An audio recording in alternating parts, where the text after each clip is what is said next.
Property custodian ng DepEd sa Caloocan tinutugis na hinala ng mga pulis, miyembro ng Gun for Hire ang 4 na suspect na pumatay sa biktima. Ang report mula kay JP Soriano.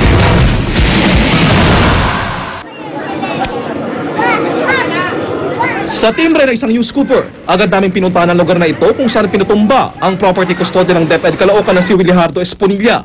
Bakas pa nga ang dugo sa kalsada kung saan nagtirik na ng kandila bilang pakikiramay ang kanyang mga kapitbahay. Ayon sa saksi, nakasakay sa kanyang owner-type jeep si Esponilla sa may 4th Avenue ng Caloocan City nang bigla siyang pagbabarilin ng 4 na lalaki na kabonet at helmet at sakay ng 2 motorsiklo. Lumapit yung may dalang baril.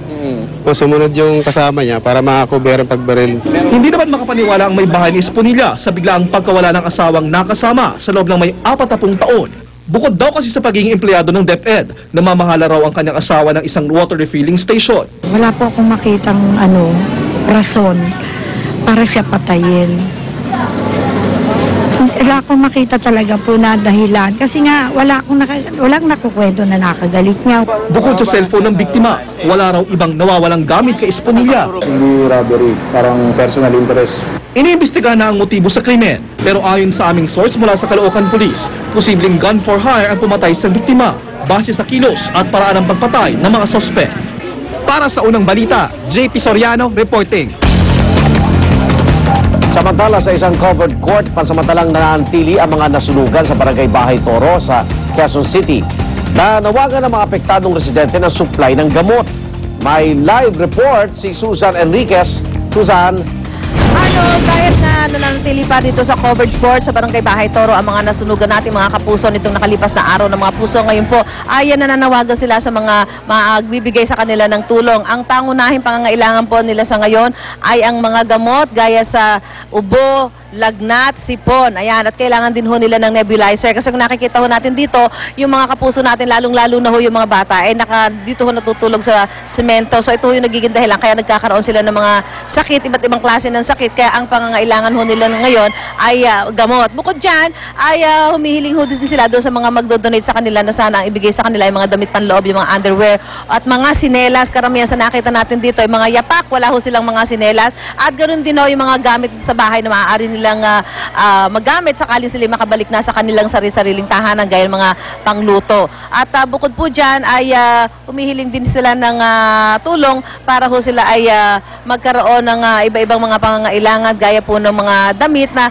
magagamit ho nila sa kanilang pagsisimula. Ang 5 taong gulang na batang si Manny Martinez po ay hindi pa nakukuha ng kanyang pamilya dahil may mga kinakailangan pa hong papeles at wala pang itinakdang libing. Ang sabi nga lang ho ng kanyang nanay ay talagang abot-abot ang kanilang pagdadalamhati dahil hindi nila akalain na sa sunog na ito ay masasawi ang kanilang mahal sa buhay na si Manny Martinez, 5 taong gulang na bata po ito. So sa ngayon ay patuloy pa pong nananatili dito sa covered court ang ating mga kapuso at nananawagan po ng tulong, patuloy ang kanilang panawagan sa mga magbibigay ng tulong, gamot po ang kanilang hinihiling. Mula rito sa covered court ng barangay Bahay Toro, Quezon City, Susan Enriquez, balik sa iyo Arnold.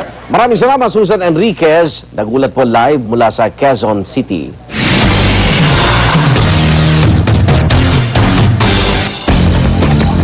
Dagdag sahod para sa mga call center employee na nasa night shift. Sinusulong po sa kamera. Kinatuwa naman ang mga call center agent ng panukala. Darito ang report ni Rauna Crisostomo.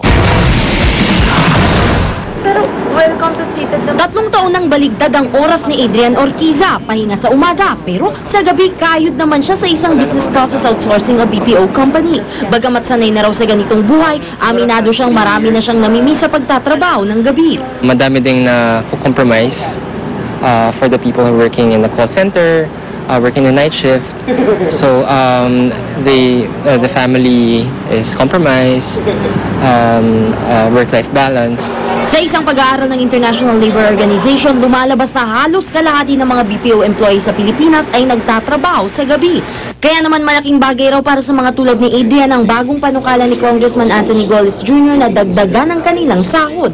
Sa inihaing House Bill, pinadadagdagan pa ng 20% ang kasalukuyang basic pay na nakukuha ng mga call center agent at iba pang nagtatrabaho sa mga BPO na nasa night shift. Pero, syempre, nakadepende pa rin ito kung papasaba sa Kamara ang panukala ni Goles.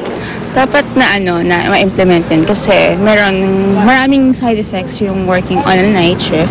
Siyempre, maapektuhan yung lifestyle and also health conditions. Okay naman yun kasi benefits din naman ng mga call centers na nag-work sa night shift. Para sa unang balita, Rauna Crisostomo reporting. Samantala, pambansang kamao Manny Pacquiao at Sugar Shane Mosley nagharap sa pre-fight press conference sa New York. Bahagi pa rin ito ng promosyon ng kanilang laban sa Mayo. Mula sa New York, narito ang report ni Tina Panganiban Perez.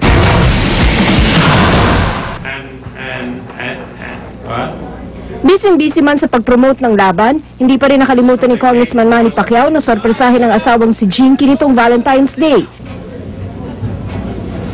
Na-surprise ka ba dun sa cake? Actually, oo. Pero parang may naririnig na ako na may surprise sila. Si Manny nabidilhan ko ng shirt, LV shirt kahapon nung nag-shopping ako sa Vegas. Pero tila nakaw na sandali lang ito para sa mag-asawa. Dahil kahit itong araw ng mga puso, may press con si Pacman para sa laban nila ni WBA welterweight champion Sugar Shane Mosley. Katunayan sa press con sa New York, pila na agad ang sumalubong sa dalawang boxing giants. Ang ticket para sa laban, halos sold out na. I'm waiting for Manny Pacquiao, yes! Who do you think will win, Mosley or Pacquiao? Pacquiao. At lalong uminit ang excitement sa mismong press con kung saan nagkaharap sina 8th Division World Boxing Champion Manny Pacquiao at ang magtatangkang umagaw sa kanyang WBO welterweight title na si Mosley. Pero wala ang inaasahang tensyon na madalas sa mga boxing press con. Katunayan, puro papuri ang Team Mosley sa Team Pacquiao. First person in the camp, they called Pacquiao small. I said, book them a ticket to send him home. This is definitely going to be a great night of boxing at the MGM Grand in Vegas. And, what can I say? I'm going to definitely be ready May 7th to fight against Manny Pacquiao, who's a great fighter, a warrior. Sa lahat ng papuring yan mula sa kampo ng kalaban, nanibago tuloy si Pacman. This is my first time to encounter the opponent that, they're not talking trash talk. Pinuksan ang press conference na ito sa New York para sa mga fans na Congressman Manny Pacquiao at Shane Mosley. Pero kahit todo-todo na ang promotion para sa kanilang laban, iisa lang ang inaabangan ng mga Pinoy fans ni Congressman Pacquiao. Pinaka-the best yung Manny and Mayweather. Yun ang last. Baka yun na mag-iipunin ko yun. Ay, doble yung price. Oo. Okay lang manood yun. Talaga sulit. Sulit yun.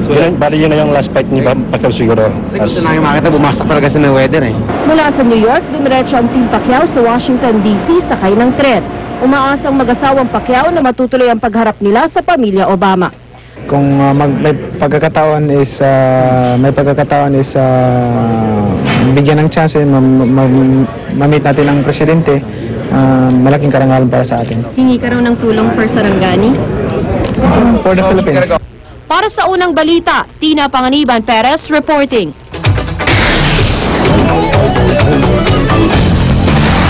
LPG tanker truck, 2 beses sumabog sa isang highway sa Turkey.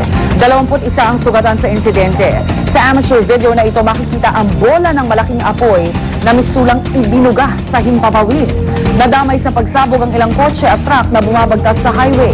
Karamihan po sa mga sugatan, mga bomberong lumisponde sa pagsabog. Iniimbestigahan na kung ano ang naging sanhi ng pagsabog. Dagestan region sa Russia binulabog ng magkasunod na pambobomba. Unang umatake ang suicide bomber malapit sa istasyon ng pulisya. 2 ang patay habang 4 ang sugatan. Makalipas ang 3 oras, isang kotse ang pinasabog malapit sa isang temporary police post. Patay ang isang pulis habang 5 naman ang sugatan. Hinala ng mga otoridad, ang mga rebeldeng grupo sa rehiyon ang nasa likod ng mga pagpapasabog.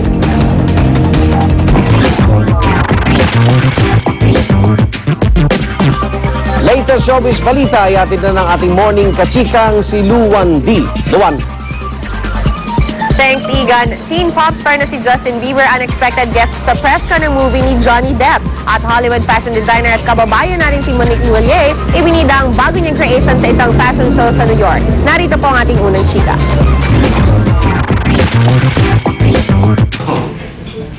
Animal kabuting sumulpot ang Canadian teen heartthrob na si Justin Bieber sa press con ng bagong animated movie ni Johnny Depp na Rango. Nangyari